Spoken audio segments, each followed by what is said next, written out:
യേശുക്രിസ്തുവിന്റെ നാമത്തിൽ സ്നേഹവന്ദനം. നിങ്ങൾ കാണാൻ പോകുന്ന ഒരു ലൈവ് ടെസ്റ്റിമണി നടന്ന സംഭവമാണ്. ഇത് നിങ്ങളുടെ ജീവിതത്തിൽ ഒരു രൂപാന്തരം കൊണ്ടുവരും, ഒരു മാറ്റം കൊണ്ടുവരും. എൻ്റെ ജീവിതത്തിൽ എനിക്കറിയാം, നിത്യതയെ കുറച്ചുകൂടെ ഗൗരവത്തിൽ കാണുവാനായി, യേശുക്രിസ്തുവിനോട് കുറച്ചുകൂടെ അടുത്തിരിക്കുവാനായി ഈ സാക്ഷ്യം മുഖാന്തരമായി തീർന്നു.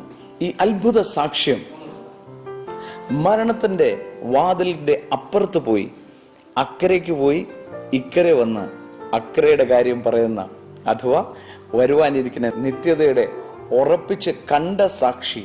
ആ സാക്ഷ്യം കേൾക്കുമ്പോൾ വാസ്തവത്തിൽ കുളിരേറുവാണ്. നമ്മൾ വായിച്ചതും നമ്മൾ കേട്ടതും വരാനിരിക്കുന്നതും കുഞ്ഞാടിന്റെ കല്യാണവും നിമിഷം കണ്ണൊടിക്കും നേരം നമ്മൾ രൂപാന്തരപ്പെടും, ഇതെല്ലാം സത്യങ്ങളാണ് വെളിപ്പെടുത്തുന്ന ഈ സാക്ഷ്യം. വാസ്തവത്തിൽ മരണത്തിന്റെ അപ്പുറം പോയി തിരിച്ചു വന്ന് അമ്മണി സഹോദരിയുടെ വായിന്ന് കേൾക്കുമ്പോൾ it is so real and comforting. നമ്മുടെ പ്രാണനെ തണുപ്പിക്കുന്നത്. നമ്മുടെ ലക്ഷ്യം, we are in the whole right track. ഈ സാക്ഷ്യം നിങ്ങളുടെ ജീവിതത്തെ രൂപാന്തരപ്പെടുത്തുമെന്ന് എനിക്ക് ഉറപ്പുണ്ട്. സോ നമുക്ക് ഈ സാക്ഷ്യത്തിന്റെ കൂടെ ഇരിക്കുന്ന ഈ കുടുംബം, ഇവർ കഴിഞ്ഞ ദിവസങ്ങളിൽ കടന്നുപോയ അത്ഭുതകരമായ ആശ്ചര്യജനകമായ സംഭവം ലോകം അറിയുവാൻ കർത്താവായ യേശുക്രിസ്തു ഇവർക്ക് നൽകിയ അത്ഭുതകരമായ സന്ദർശനം. അതെ, യേശു ഒരു കഥയല്ല. യേശുക്രിസ്തു എന്ന് പറയുന്നത് 2000 വർഷം മുമ്പ് ആരോ ഒരു പുസ്തകത്തിൽ കെട്ടിച്ചമച്ച കാര്യമല്ല. അവിടുന്ന് ഇന്നലെയും ഇന്നും എന്നേക്കും മാറ്റമില്ലാത്തവൻ ഇന്നും ജീവിക്കുന്നു, ഇന്നും വ്യക്തികളുടെ അടുക്കൽ ഇറങ്ങി വരുന്നു എന്ന് ഞാൻ ഓർപ്പിക്കട്ടെ. എന്റെ സമീപം ഇരിക്കുന്ന ഈ കൊച്ചമ്മ, അമ്മണി കൊച്ചമ്മ, ഇവര് കഴിഞ്ഞ ചില ആഴ്ചകൾക്ക് മുമ്പ് അവർ അമേരിക്കയിലേക്ക് അവരുടെ മക്കൾ അടുക്കലേക്ക് യാത്ര ചെയ്യുമ്പോൾ പ്ലെയിനിൽ വെച്ച്, ലണ്ടനിൽ നിന്ന് പറന്നുയർന്ന പ്ലെയിനിൽ വെച്ച് ഈ മാതാവ് ഹാർട്ടിന് ഫെയിലിയർ ഉണ്ടായി. അവിടെ വെച്ച് തന്റെ ജീവൻ തന്റെ ശരീരത്തിൽ നിന്ന് വിട്ടുപോയി. അങ്ങനെ പെട്ടെന്ന് അടിയന്തര സാഹചര്യത്തിൽ പ്ലെയിൻ നോർത്തേൺ അയർലൻഡിൽ തിരികെ പറന്നിറക്കി. നോക്കുക, ആ സമുദ്രത്തിന് മുകളിൽ ചില നേരെ മുൻപോട്ട് പറന്ന പ്ലെയിൻ ആ അടിയന്തര സാഹചര്യത്തിൽ ഇറക്കി. ഡോക്ടർമാരെല്ലാം കൈവിട്ട ആ സമയത്ത് ഒരു വലിയ ആശ്ചര്യം ദൈവം ചെയ്തു. മരണവാതിലിനപ്പുറത്ത് പോയ ഈ മാതാവ് മടങ്ങി ജീവനുള്ളവരുടെ ദേശത്ത് വന്ന് പറയുന്നത് നാം കേൾക്കുമ്പോൾ ഇന്ന് കേൾക്കുന്ന നിങ്ങളുടെ ജീവിതം പാടെ രൂപാന്തരപ്പെടുവാൻ പോകുകയാണ്.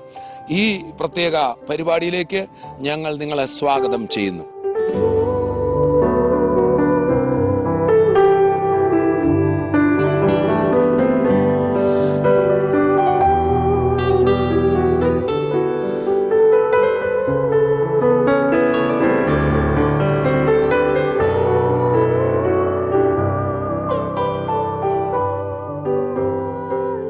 ഡോക്ടർ കുര്യൻ എബ്രഹാം, കുഞ്ഞറാച്ച, നിങ്ങൾ ഒന്നിച്ചാണല്ലോ യാത്ര ചെയ്തത്. ആ യാത്രയിൽ ഈ ലണ്ടനിൽ മുതൽ എന്തായിരുന്നു ഈ പ്രയാസങ്ങൾ, എന്തുമായിരുന്നു ആരംഭിച്ചതെന്ന് ഒന്ന് വിശദമായി പറയാമോ? ഞാനും എൻ്റെ വൈഫും ഒന്നിച്ചു ചേർന്ന് ഇന്ത്യയിൽ നിന്ന് യാത്രയായി. ലണ്ടൻ എയർപോർട്ടിൽ വളരെ കർക്കശമായ നിയമങ്ങളായിരുന്നു. എമർജൻസി ടൈമായിരുന്നു. ഞങ്ങളുടെ ബാഗ്, ഞങ്ങളുടെ അതുപോലെയുള്ള ഹാൻഡ് ബാഗ്സ്, സാധനങ്ങളെല്ലാം അവരവിടെ എടുത്തു. ഞങ്ങളെ എയർപോർട്ടിൽ ഗേറ്റ് നമ്പർ 30 വരെ നടക്കേണ്ടതായിട്ടുണ്ടായിരുന്നു. ഏകദേശം 30 മിനിറ്റ്സ് നടന്നെങ്കിലേ അവിടെ ചെല്ലത്തുള്ളൂ. അവിടെ അനേകം യാത്രക്കാരുടെ കൂടെ എൻ്റെ വൈഫ് വളരെ സ്പീഡിൽ അവരുടെ കൂടെ ഓടി യാത്ര ചെയ്തുകൊണ്ടിരുന്നപ്പോൾ വളരെ ക്ഷീണിതരായി ഒരു സ്ഥലത്ത് ഇരിക്കേണ്ടി വന്നു. അവിടെ നിന്ന് ഒരു വീൽ ചെയറിൽ എൻ്റെ വൈഫിനെ പ്ലെയിനിനകത്ത് കൊണ്ടുപോയി അവിടെ ഇരുത്തി. അങ്ങനെ സന്തോഷമായിട്ട് ഞങ്ങളവിടെ യാത്ര ആരംഭിച്ചു. പ്ലെയിൻ അവിടെ നിന്ന് പൊങ്ങി ഏകദേശം അരമണിക്കൂർ കഴിഞ്ഞപ്പോൾ എൻ്റെ വൈഫിന് ചെറുതായിട്ട് ബ്രീത്തിങ് ട്രബിൾ തുടങ്ങി. കുവൈറ്റ് എയർവേസ് അവരുടെ ഒരു ഓക്സിജൻ സിലിണ്ടർ കൊണ്ട് കൊടുക്കുകയും അത് ശ്വസിച്ചുകൊണ്ട് അരമണിക്കൂറോളം ഇരിക്കുവാനിടയായി. അങ്ങനെ ഞങ്ങൾ യാത്ര ചെയ്തുകൊണ്ടിരിക്കുമ്പോൾ എൻ്റെ വൈഫിന് ബ്രീത്തിങ് ട്രബിൾ വളരെ കൂടുകയും അവിടെ ആ പ്ലെയിനിലുള്ള ഡോക്ടേഴ്സിനെയൊക്കെ കോൾ ചെയ്തു. ഒരു 3 ഡോക്ടേഴ്സ് കടന്നു വന്നു. അതിൽ 2 പേര് കാർഡിയോളജിസ്റ്റായിരുന്നു. അവരെ എന്നെ മാറ്റിയിട്ട് എൻ്റെ വൈഫിനെ ശുശ്രൂഷിക്കാൻ തുടങ്ങി. അന്നേരം തന്നെ അവരൊന്ന് ചെക്ക് ചെയ്തപ്പോൾ ഈ ഓക്സിജൻ സിലിണ്ടറിൽ കൂടെ ഓക്സിജൻ വരുന്നില്ലെന്ന് മനസ്സിലായി. അതിനു മുമ്പ് തന്നെ എൻ്റെ വൈഫ് അത് തട്ടിക്കളയുവാനിടയായി. ഞങ്ങൾ യാത്ര ചെയ്തുകൊണ്ടിരിക്കുമ്പോൾ ഈ ഡോക്ടേഴ്സ് എല്ലായിടത്തും വന്നു. അവർക്ക് അവിടെ അവരെ ട്രീറ്റ് ചെയ്യാനായിട്ട് സ്പേസ് പോരാഞ്ഞിട്ട് എന്നെ സീറ്റിൽ നിന്ന് മാറ്റി.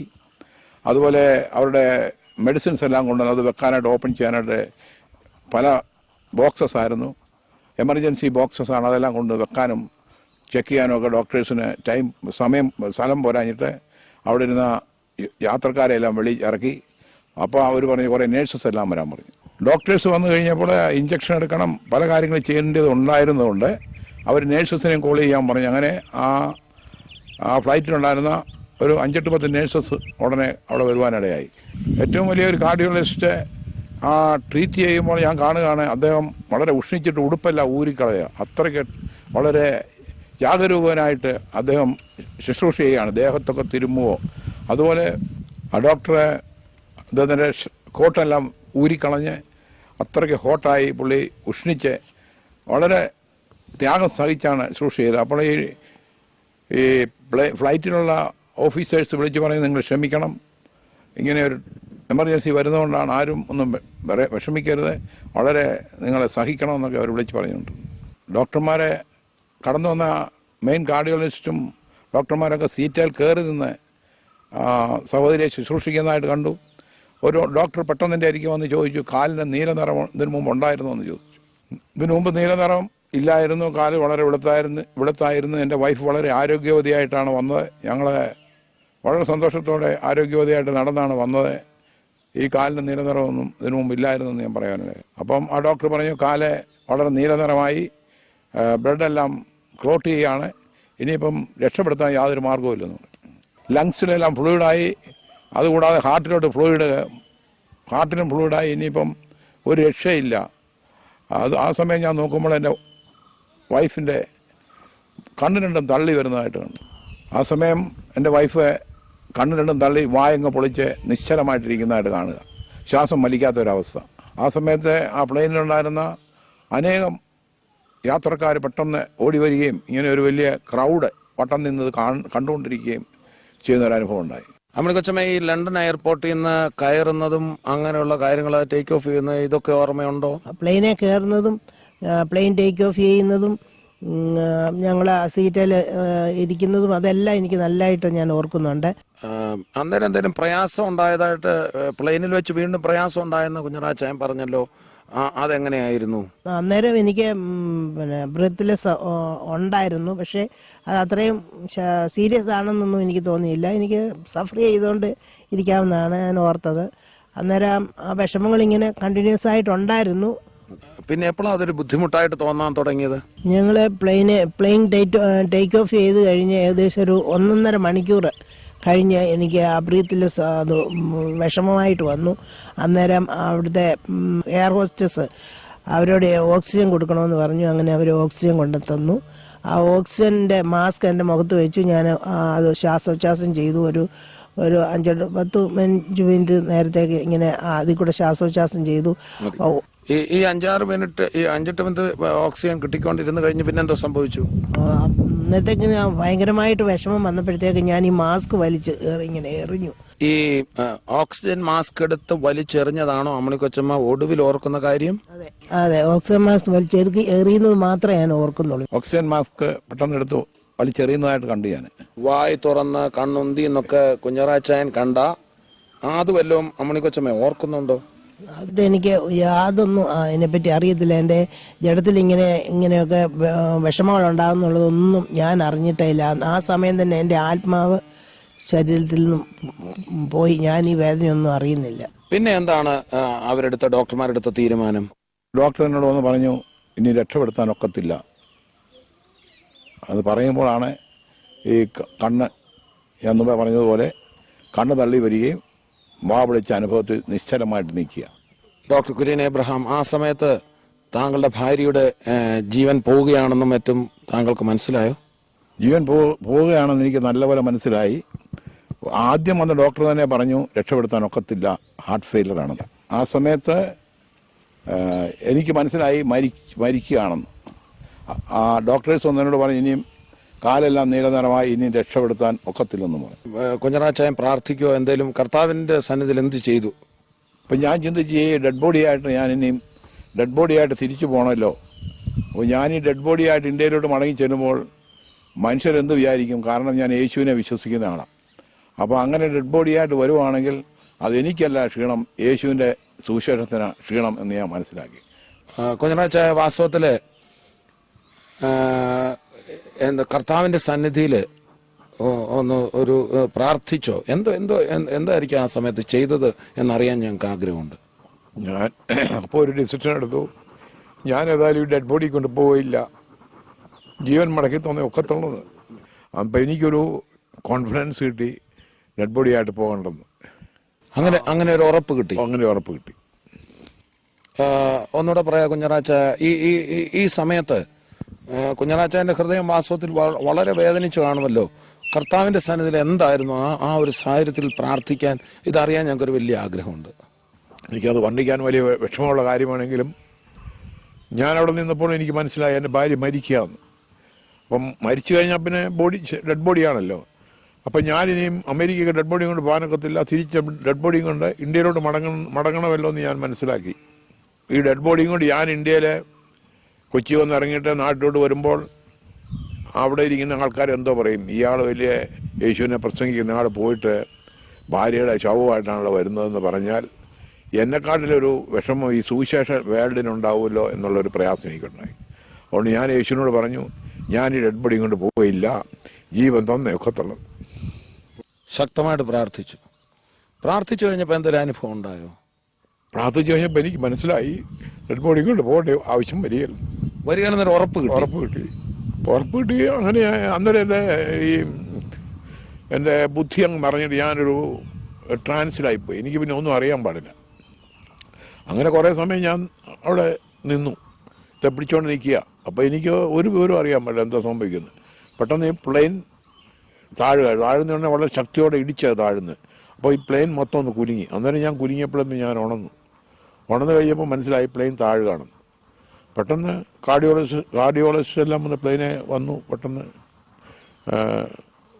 ഡെഡ് ബോഡി കൊണ്ടുപോയി ഒരു തിരിച്ചങ്ങ് ഹോസ്പിറ്റലിലോട്ട് പോവുകയാണ്. പ്രിയപ്പെട്ടവരെ, എത്ര ആശ്ചര്യകരമായിരിക്കുന്നതല്ലേ?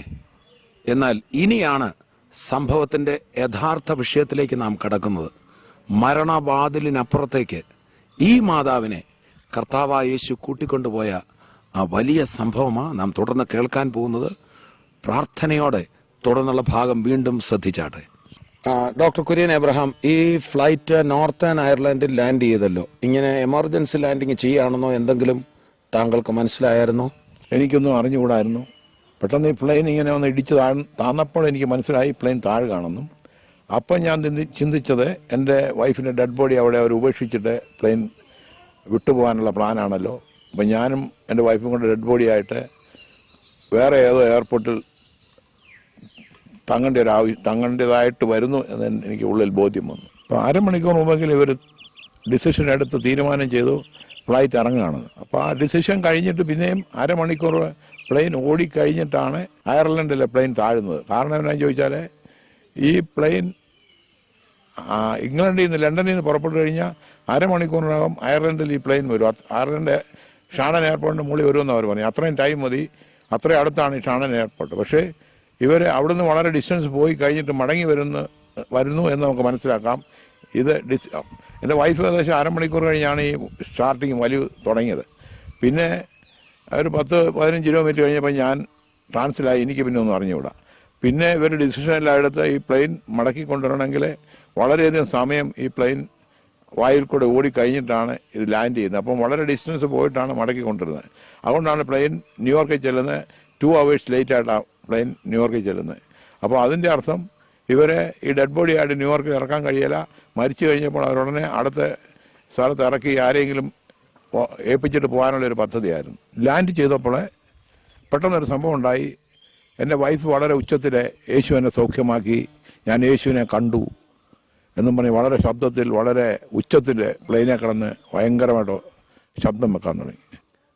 പ്രിയപ്പെട്ടവരെ, ആ യാത്രക്കിടയിൽ ആ ശ്വാസം വിട്ടുപോയ സമയം മുതൽ ലാൻഡ് ചെയ്ത സമയത്ത് പ്രിയ സിസ്റ്റർ അമ്മണി താന് സൗഖ്യമായി എന്ന് പറഞ്ഞ, യേശു എന്നെ സൗഖ്യമാക്കി എന്ന് പറഞ്ഞ സമയം വരെ വളരെ അത്ഭുതകരമായ ഒരു കാര്യം നടക്കുകയായിരുന്നു. മുമ്പേ നാം കേട്ടതുപോലെ തന്റെ ആത്മാവ് തന്നെ വിട്ടുപോയി ആ മരണവാതിലിനപ്പുറത്ത് യേശുവുമായി എന്ത് സംഭവിച്ചു എന്നാണ് നമ്മൾ തുടർന്ന് കേൾക്കാൻ പോകുന്നത്.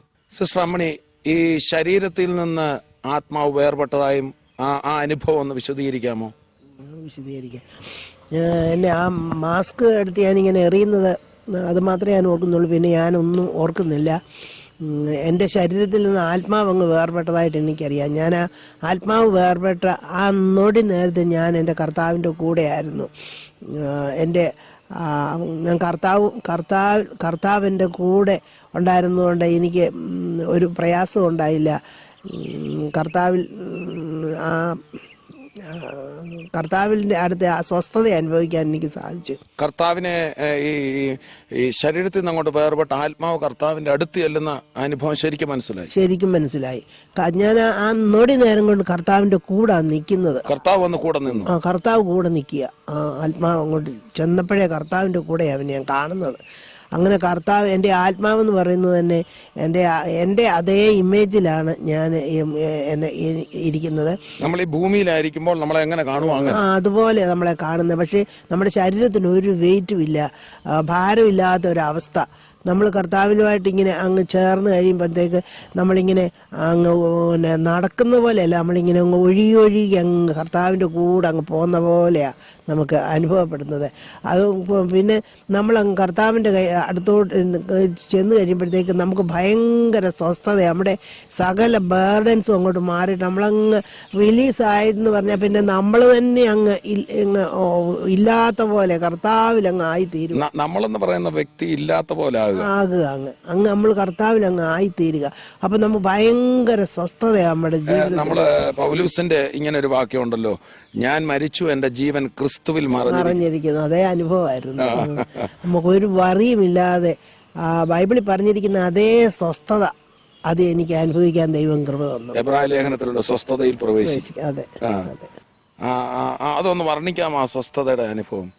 ഭൂമിയിലായിരിക്കുമ്പോൾ നമുക്കെല്ലാം ബേർഡനും വിഷമവും എല്ലാം അങ്ങനത്തെ ഒരു നമ്മളെ ഞെരുക്കുന്ന ഒരവസ്ഥ. എന്നാൽ നമ്മുടെ ആത്മാവ് അങ്ങോട്ട് വേർപെട്ട് കർത്താവിൻ്റെ കൂടെ അങ്ങ് ചേർന്ന് കഴിയുമ്പോഴത്തേക്ക് പിന്നെ നമുക്ക് ഇങ്ങനെയുള്ള യാതൊരു പ്രയാസങ്ങളും ഇല്ല. നമ്മളങ്ങ് കർത്താവിനോട് അങ്ങ് ചേർന്ന് ആ സന്തോഷവും സമാധാനവും എല്ലാം കൂടെ ചേർന്ന് ഒരു സ്വസ്ഥതയാണ്.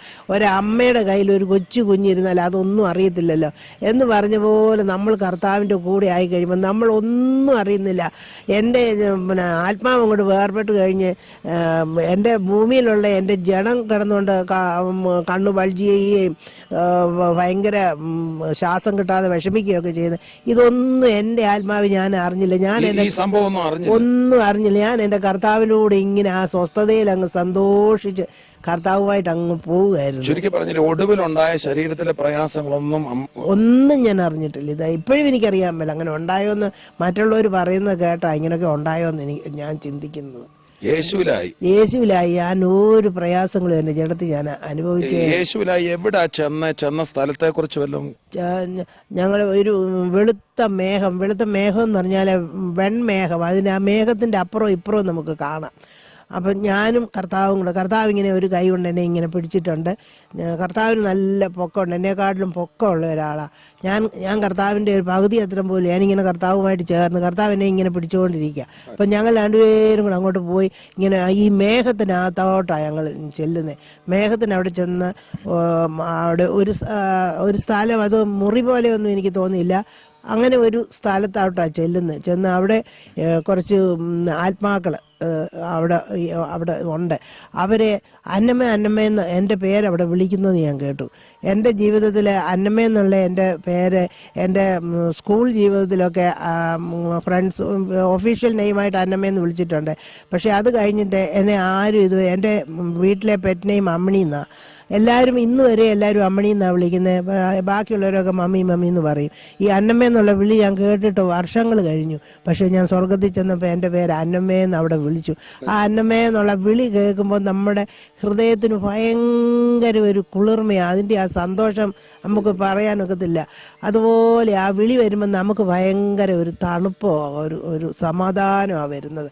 എന്നിട്ട് അവിടെയുള്ള അവര് എൻ്റെ ഭൂമിയിലെ ജീവിതത്തിൻ്റെ കണക്കുകളൊക്കെ ആയിരിക്കും. അവരേതോ കാര്യങ്ങൾ എന്നെപ്പറ്റി അവിടെ സംസാരിക്കുക, എൻ്റെ പേരിലുള്ള കാര്യങ്ങൾ അവരങ്ങോട്ടും ഇങ്ങോട്ടൊക്കെ സംസാരിച്ചു. പക്ഷേ സംസാരിച്ച വിഷയമൊന്നും എനിക്ക് മനസ്സിലായില്ല.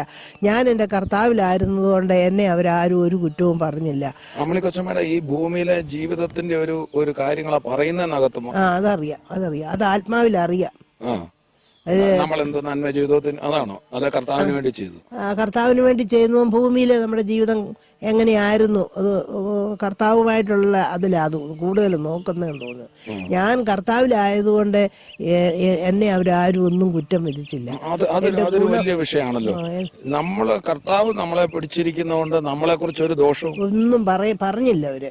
എന്റെ ഗുണം മാത്രമേ അവിടെ പറഞ്ഞു. ഈ അമ്മിണി കൊച്ചമ്മയ്ക്ക് ഉള്ളിൽ തോന്നിയോ എനിക്ക് പല കുറവുകളുണ്ടല്ലോ, അങ്ങനെ വല്ലതും ഫീൽ ചെയ്തു? എനിക്കൊന്നും തോന്നിയില്ല. എനിക്കും ആ കുറവില്ലാത്ത ഒരു അവസ്ഥയാണെന്നേരം എനിക്ക് തോന്നിയത്.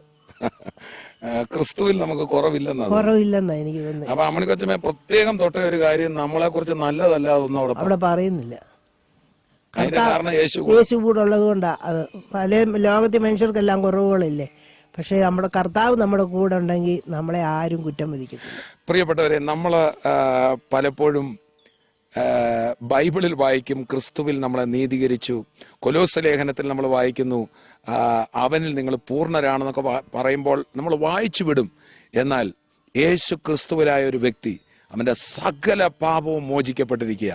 സ്വർഗം ക്രിസ്തുവിൽ അവനെ കാണുന്ന ആ ക്രിസ്തുവിൽ എന്ന പദം നമ്മളിനി ക്രിസ്തുവില, നമ്മളെ അല്ല ഇനി സ്വർഗത്തിൽ കാണുന്നത്, ക്രിസ്തുവിലാകുന്ന അനുഭവം എത്ര ശ്രേഷ്ഠമാണ്.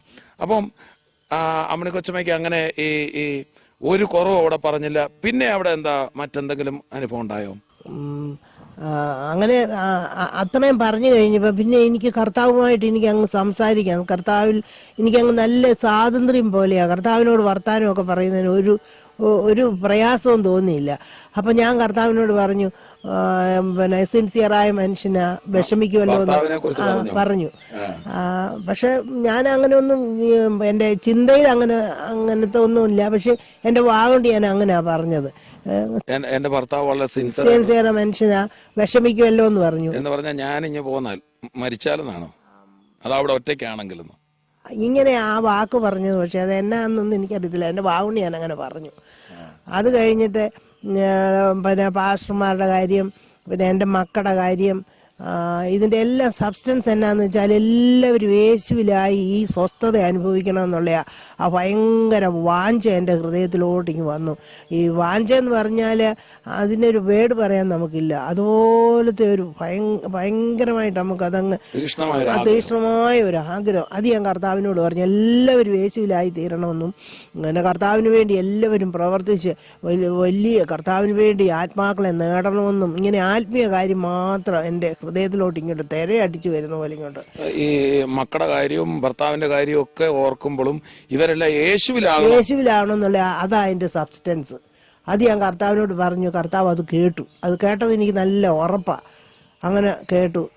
അത് കഴിഞ്ഞ് ഇത്രയും പറഞ്ഞു കഴിഞ്ഞ് ആമീന്ന് പറഞ്ഞു ഞാൻ. അന്നേരത്തേക്ക് അങ്ങനെ ഇന്നോടി നേരം കൊണ്ട് എന്റെ ആത്മാവ് എന്റെ ശരീരത്തിൽ വന്നു. ആമീൻ പറഞ്ഞ ഒരു പ്രാർത്ഥന എങ്ങനെയാന്ന് എനിക്കതിൽ ആമീന്ന് പറഞ്ഞു ഞാൻ അവിടെ. അത്ര ഈ കാര്യങ്ങളെല്ലാം ഞാൻ പറഞ്ഞ ആമീന്ന് പറഞ്ഞു. പെട്ടെന്ന് ശരീരത്തിൽ വന്നു എന്റെ ആത്മാവ്.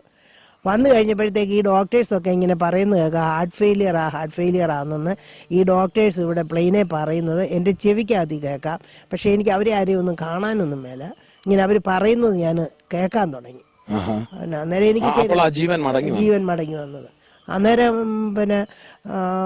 എനിക്ക് ശരിയായിട്ടുള്ള ബോധമൊന്നും ഇല്ല, ഒന്നും അതിനെപ്പറ്റി ഒന്നും അറിയാൻ മേല. പക്ഷെ ഈ ശബ്ദമൊക്കെ എനിക്ക് കേൾക്കാറായി. പിന്നെ അന്നേരത്തേക്ക് ഈ ആംബുലൻസും എല്ലാം വന്നു. പെട്ടെന്ന് ആംബുലൻസെ കയറ്റി ഹോസ്പിറ്റലിലോട്ട് പോവുകയൊക്കെ ചെയ്തു. അന്ന് ഹോസ്പിറ്റലിൽ ചെല്ലുമ്പോഴും എനിക്ക് അത്ര നല്ല ഇതില്ല. അത് കഴിഞ്ഞാണ് പിന്നെ ശരിയായിട്ട് കാര്യങ്ങളൊക്കെ വന്നത്. ഈ കാര്യങ്ങളൊക്കെ പിന്നെ എപ്പോഴാ ഭർത്താവിനോട് പറഞ്ഞത്? ഹോസ്പിറ്റലിൽ ചെന്ന് കഴിഞ്ഞ് പിറ്റേ ദിവസമാണ് അങ്ങനെ കണ്ടാ പറയുന്നത്. അന്നേരം ബോധമില്ലാതല്ലേ അവർ പിന്നെ ആംബുലൻസ് കയറ്റി ഹോസ്പിറ്റലിൽ കൊണ്ടുപോയി, എമർജൻസി കൊണ്ടുപോയി. അത് കഴിഞ്ഞിട്ട് ഞങ്ങൾ എന്നെ കിടക്കുന്ന ആ വാർഡിൽ കൊണ്ടുവന്ന് കിടത്തി.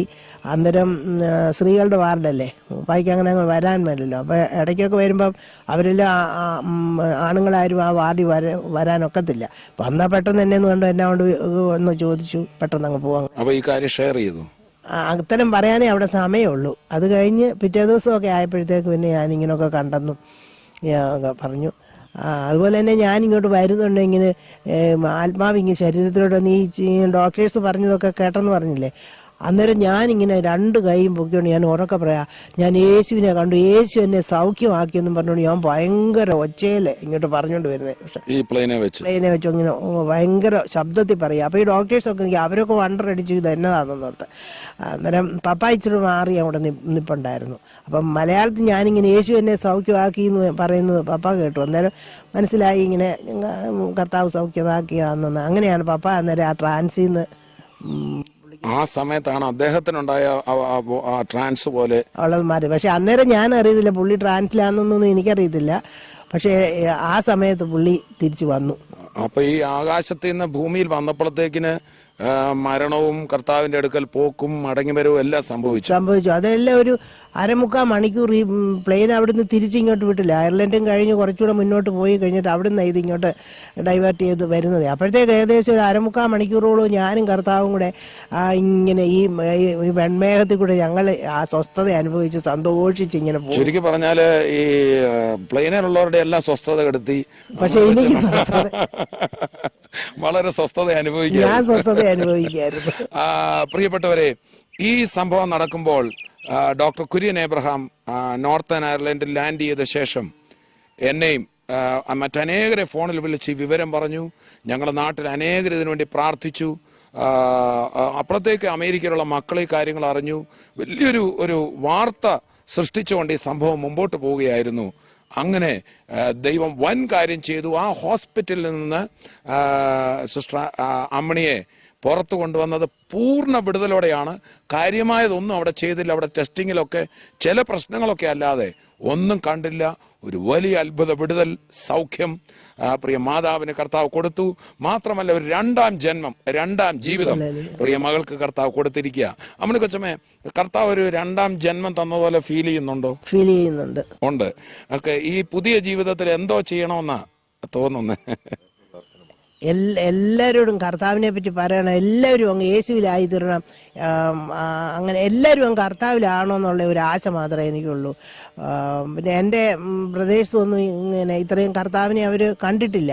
ഞാൻ പോയി കർത്താവിനെ കണ്ടുകൊണ്ട് അവരോടൊക്കെ ഇത് ചെന്ന് പറയുമ്പോൾ അവരെല്ലാം അങ്ങ് യേശുവിലായി തീരുമെന്നായിരുന്നു എൻ്റെ മനസ്സിൻ്റെ ആഗ്രഹം. അങ്ങനെ ഞാൻ എൻ്റെ ബ്രദേഴ്സിനോടും എല്ലാവരോടും ഈ വിഷയം പറഞ്ഞു. അവരെല്ലാം കേട്ടു. അവർക്കെല്ലാം വളരെ സന്തോഷമായിട്ടിരിക്കുന്നു. അപ്പം അന്ന് അതിന് മുമ്പത്തെ ജീവിതവും ഇതിന് ശേഷവുമായി എന്തെങ്കിലും ജീവിതത്തിൽ മാറ്റം വരുന്നുണ്ടോ ചിന്താഗതിയിൽ?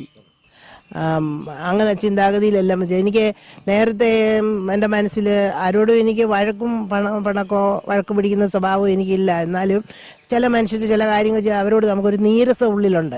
എന്നാൽ അവരെ കണ്ടാൽ ഞാൻ മിണ്ടുകയും അവരോട് സന്തോഷമൊക്കെയാണ്. പക്ഷേ എനിക്ക് നീരസം ഉള്ളിലുണ്ട്. പക്ഷേ ഞാൻ എൻ്റെ യേശുവിനെ കണ്ടു കഴിഞ്ഞപ്പോൾ ഈ നീരസം എല്ലാം ഞാനിപ്പോൾ അങ്ങ് മാറ്റി.